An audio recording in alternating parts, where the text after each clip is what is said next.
Olá pessoal, tudo bem? Meu nome é Adriano Martins e estamos iniciando mais uma videoaula. Hoje nós vamos falar, dentro de um contexto inflacionário, o Índice de Preços ao Consumidor Amplo, IPCA. Vamos falar um pouquinho sobre o que é inflação e vamos dar um foco no cálculo da correção de contratos pelo índice IPCA. Então imagine, você trabalha numa empresa, você precisa corrigir, atualizar o preço de um contrato. E qual vai ser o índice utilizado? Vai ser o IPCA. Como é que eu faço essa correção? Esse é o objetivo da videoaula de hoje. Tá? Então, para que a gente possa chegar lá em IPCA, é interessante falarmos um pouquinho sobre contexto inflacionário, sobre inflação. Se eu faço essa pergunta para vocês, o que é inflação? O que vem na cabeça como resposta? Inflação é o aumento de preço? É a variação do preço de um produto, de um serviço, em decorrência do tempo? Quem viveu os anos 80, anos 90, sabe muito bem o que é viver dentro de um cenário de hiperinflação. Início dos anos 2000, tá? Imagina você na seguinte situação: você viaja para um país, está lá a passeio, entra dentro de uma loja de alguma marca famosa, vê um item bem bacana e você fala: puxa, que legal, quero comprar esse item. Na hora que você pergunta para o vendedor, sobre o valor desse item, o vendedor vem e fala: olha, nós não estamos realizando a venda desse item hoje. Aí você fala: mas por quê? Aí ele fala: olha, a inflação aqui está tão alta que se a gente vender esse produto, amanhã eu não consigo nem repor ele no estoque. Se eu vendo agora para você, na hora que eu vou fazer uma compra para repor ele do estoque, eu já estou com prejuízo. Você imagina uma situação dessa, Isso é você estar morando, vivenciando um país quebrado. Quebrei um país. A Argentina, lá do início do século agora, ela vivenciou isso, tá? Essa história quem conta é um amigo meu que foi para Buenos Aires nesta época e se deparou com esta situação lá fora. Então imagina você ter uma hiperinflação nesses moldes. O Brasil quase chegou lá. Na década de 90, com o Plano Real, deu uma freada nisso daí. Mas o Brasil, quase chegou lá. Então vamos lá. A inflação dentro de um país, ela tem que ser controlada. E para que haja este controle, tá, existe um sistema de metas. Ele foi criado, tá? Ele foi um compromisso lá da década de 90. E ele veio para trazer segurança ao mercado e aos rumos da nossa economia. Então ele prevê que a inflação medida pelo IPCA, que é o índice que a gente vai estar aprendendo a calcular hoje, deve ficar dentro de um limite de tolerância, ou seja, dentro de uma faixa estabelecida.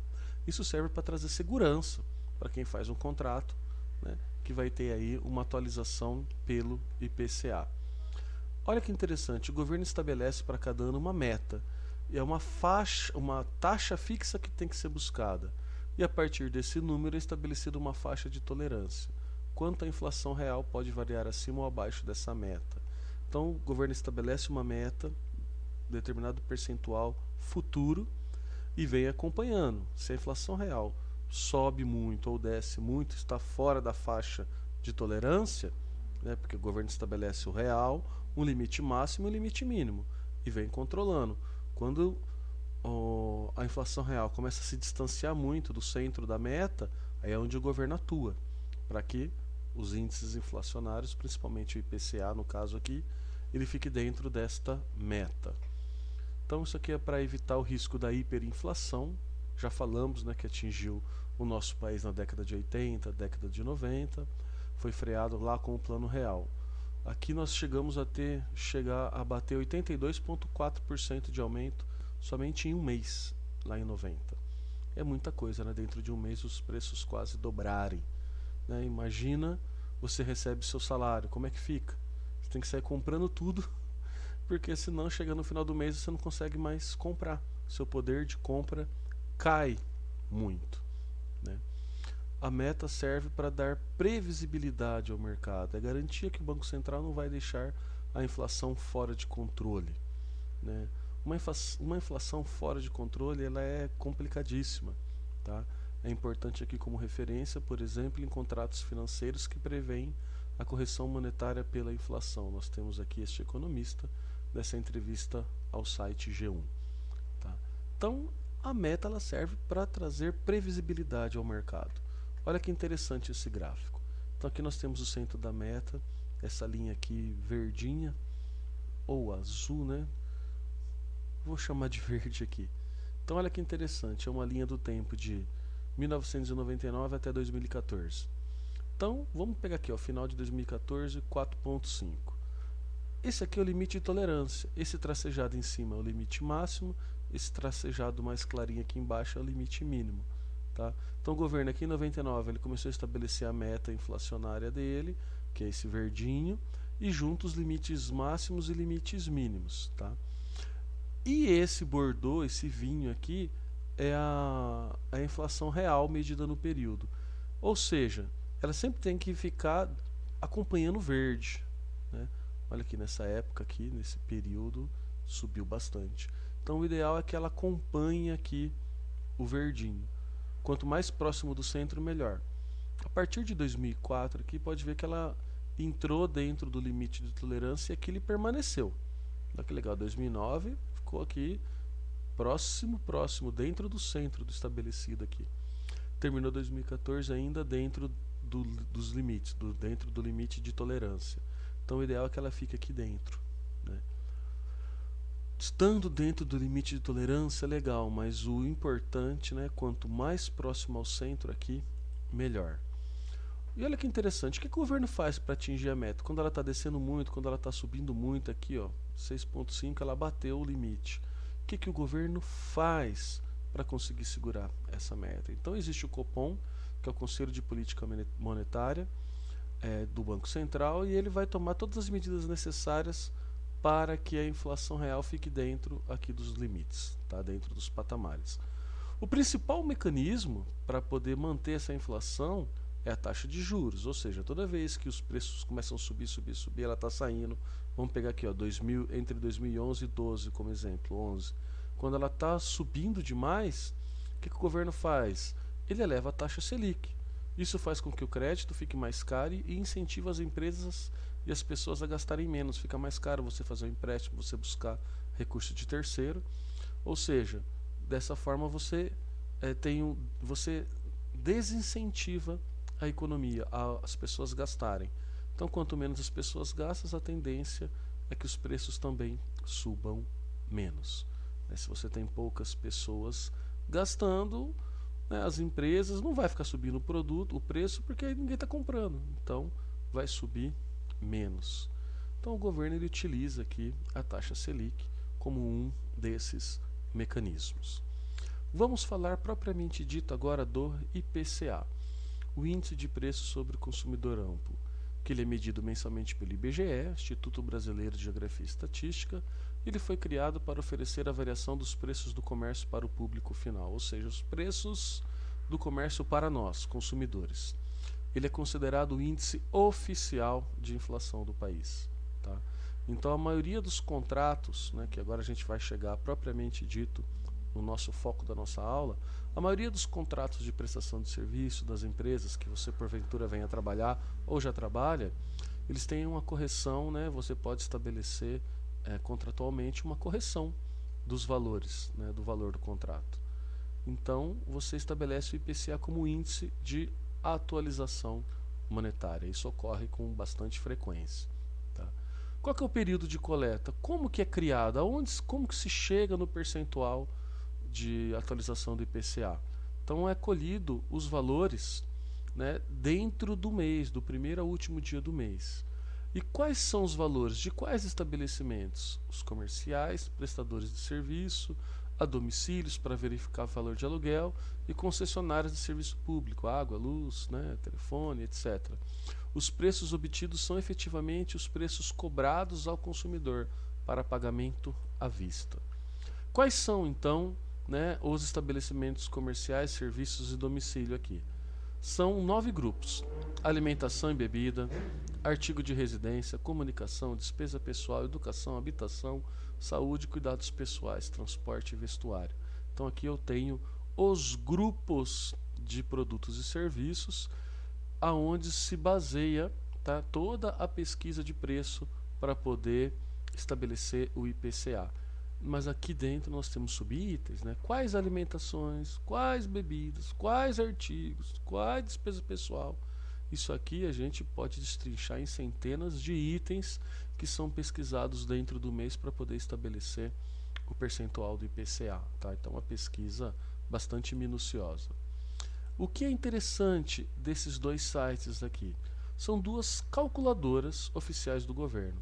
Tanto no site do IBGE quanto no site aqui do Banco Central, nós temos essas calculadoras que faz automaticamente a correção para nós. Então você tem um contrato, você quer fazer a atualização do valor desse contrato. Você entra em alguma dessas duas calculadoras oficiais, coloca todos os termos do seu contrato lá e ele vai fazer o cálculo sozinho para você, ok? Só que o ideal é vocês também saberem fazer isso de uma forma manual, para poder explicar, né, para o seu cliente, para o seu fornecedor, enfim, para todos aqueles que se interessam pelo contrato, para explicar como você está calculando este aumento. Então é importante você saber como calcular o aumento. E para isso eu vou trazer um exemplo aqui para vocês. Tá? Então suponha um contrato no valor de R$100.000, obviamente o índice de correção vai ser o IPCA, e o período do contrato, né, de um ano aqui, vamos lá, de março de 2019 a fevereiro de 2020. Se nós contarmos aqui março de 19, abril, maio, julho, quando chegar lá em fevereiro de 2020, vai dar os 12 meses. Para realizar esse cálculo, basta consultar o site do IBGE, pegar o índice acumulado dos últimos 12 meses no mês do vencimento. No nosso exemplo aqui, o mês de fevereiro. Então, o contrato está vencendo em fevereiro de 2020. É o exemplo que a gente vai fazer.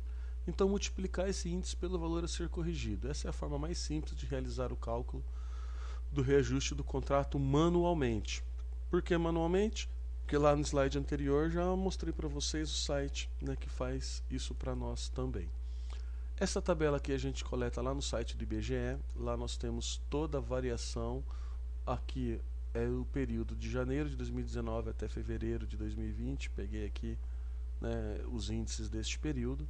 O índice mês, o índice acumulado dentro do ano. Então essa coluna aqui é dentro do ano.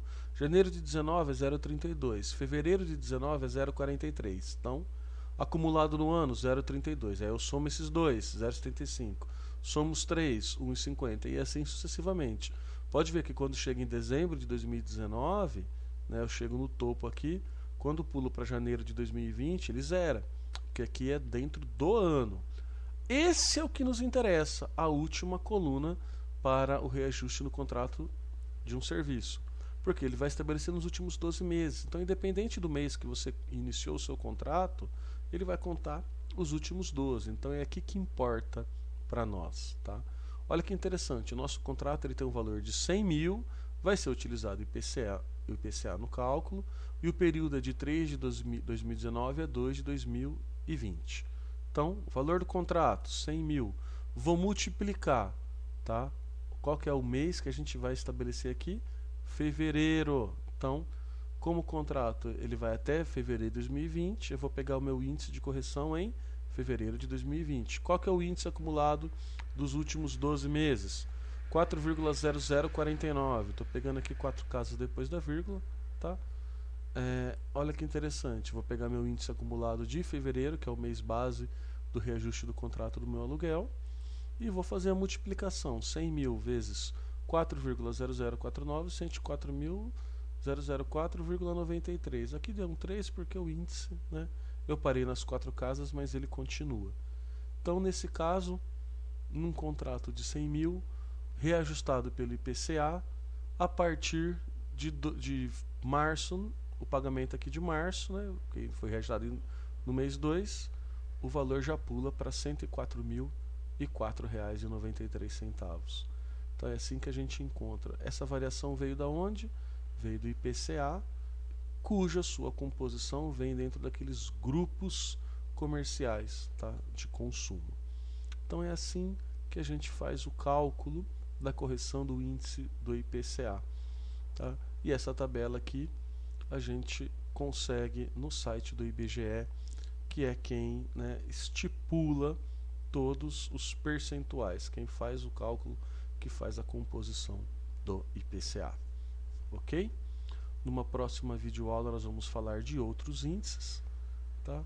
Dúvidas, deixe no comentário desse vídeo. Não se esqueça de se inscrever em nosso canal para receber as notificações das novas videoaulas, tá? Um grande abraço para vocês, espero que tenha ficado claro aí, né, as explicações. Tchau!